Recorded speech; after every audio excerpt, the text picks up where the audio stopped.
Bonjour mon frère, bonjour ma soeur, j'espère que vous allez bien. Aujourd'hui, 12 juin. Genèse chapitre 25 verset 8 nous dit « Abraham expira et mourut après une heureuse vieillesse, âgé et rassasié de jours, et il fut recueilli auprès de son peuple. » Et le titre de la méditation d'aujourd'hui est « On peut mourir sans maladie ni infirmité. » Amen. Les personnes âgées vont finalement remplir le nombre de leurs jours et rentrer au ciel. Mais elles ne sont pas obligées de mourir de maladie ou d'infirmité. Je vous cite une méditation qu'un homme de Dieu avait fait au propos de sa grand-mère qui s'appelait Jeffcoat. Elle souffrait d'un cancer à l'estomac. Elle vint habiter chez sa fille qui était membre de mon église.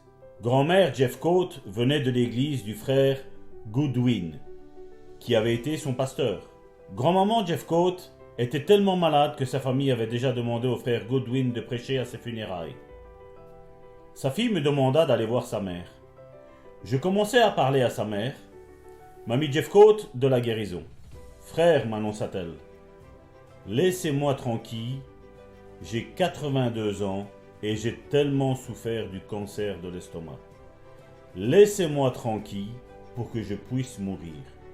Je suis sauvé et prêt à me rendre au ciel. Laissez-moi partir. » « Eh bien non, je lui répondis. Moi j'aime les hommes de Dieu comme ça, qui vont à contre-courant de tout ce qui est dit, de tout ce qui est pensé. Amen. C'est vrai, 82 ans, on aurait pu dire, elle a déjà vécu et voilà, elle a souffert. C'était pas le plan de Dieu. Non. Eh bien non, lui répondis-je, que Dieu vous guérisse et ensuite partez si vous voulez.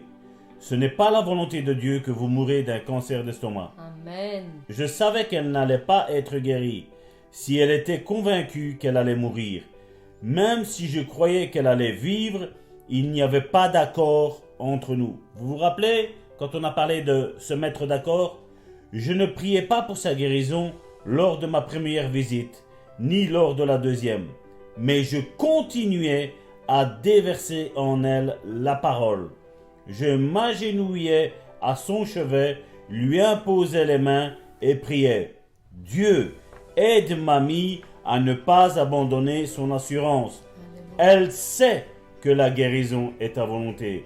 C'est la guérison qui l'a amenée dans le mouvement pentecôtiste il y a plusieurs années. » Et donc mon frère, je vais interrompre cette méditation pour aujourd'hui. Et il est vrai, quand quelqu'un est persuadé d'une chose, c'est ce qu'elle pense qui va arriver. C'est ce que la Bible elle nous dit aussi. Comme le dit Proverbe, chapitre 23, verset 7, « Car il est comme les pensées de son âme. » Et ça, mon frère, ma soeur, tant que tu n'es pas persuadé, tant que tu as un doute, le doute vient de l'âme, donc des pensées, des effets, des émotions. Tant qu'il y a un doute dans ton âme, tu peux prendre la personne qui a fait le plus de miracles, et rien n'arrivera. Parce que tu es tel que la pensée de ton âme. Et tant que ce processus n'est pas fait là, comme certains disent, ouais, mais Dieu guérit et des fois Dieu ne guérit pas. C'est tout. Ce qui va gagner, vous savez c'est quoi? C'est que Dieu ne guérit pas. Parce que déjà tu as une once de doute. Mais si tu dis non, je suis persuadé que Dieu guérit, c'est ce qui va arriver. C'est ce qui va arriver. Parce que là, tu seras tel que ta pensée dans l'âme est.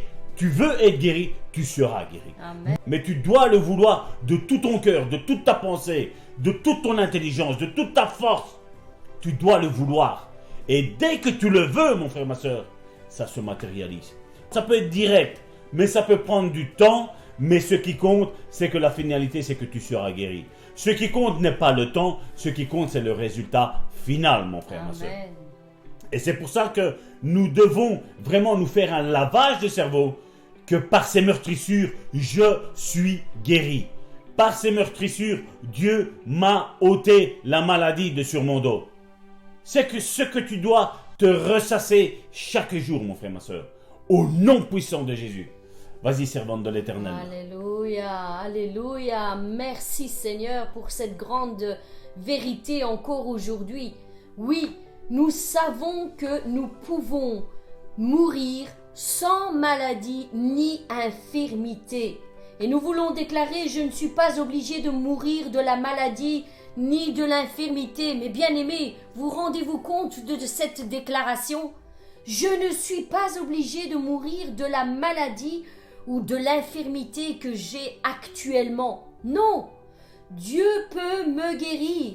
Non seulement il peut, mais il veut. Et ensuite, je peux décider si je suis prêt à rentrer à la maison. Seulement ensuite.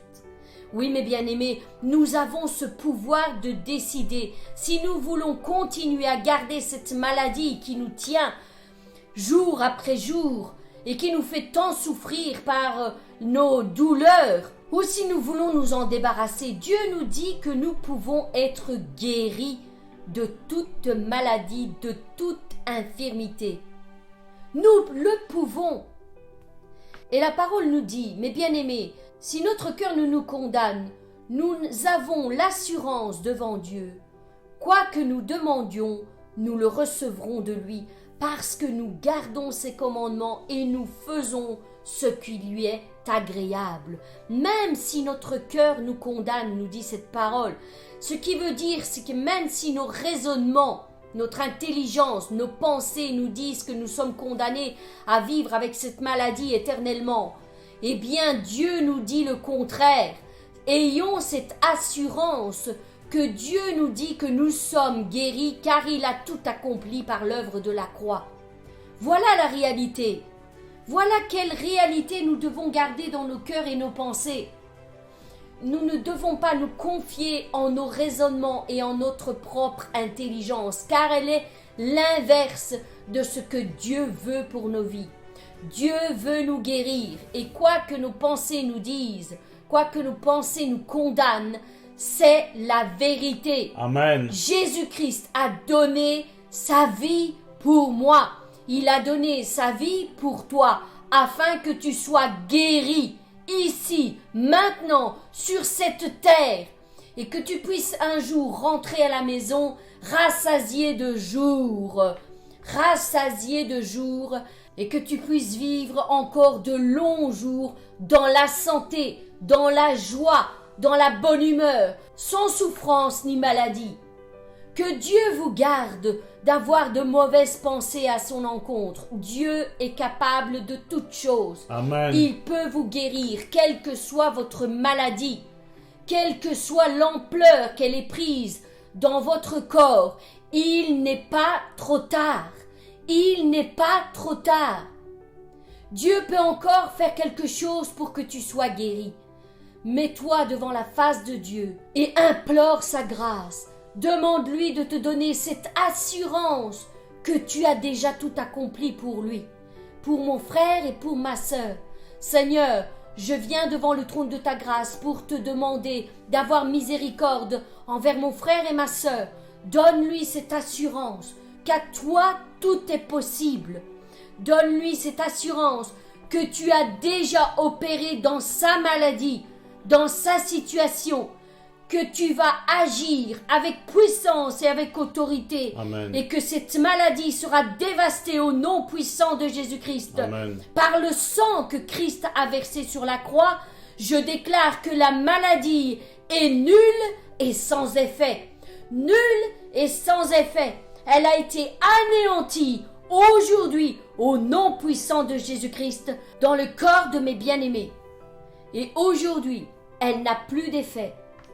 En ce moment, en cet instant, tout est anéanti par la puissance du sang de Jésus-Christ. Merci, Père, pour ce que tu vas faire dans la vie de mon frère et dans la vie de ma sœur. Nous croyons qu'encore de nombreux témoignages vont résulter de cette déclaration que tu nous as faite encore aujourd'hui. Amen. Père, nous posons notre entière confiance en toi et nous déclarons la totale guérison au nom puissant de Jésus-Christ. Mes bien-aimés, je vous souhaite encore une excellente journée dans les bras du Père. Soyez bénis, soyez guéris au-delà de toute mesure. Quant à nous, nous nous donnons rendez-vous demain. Soyez bénis.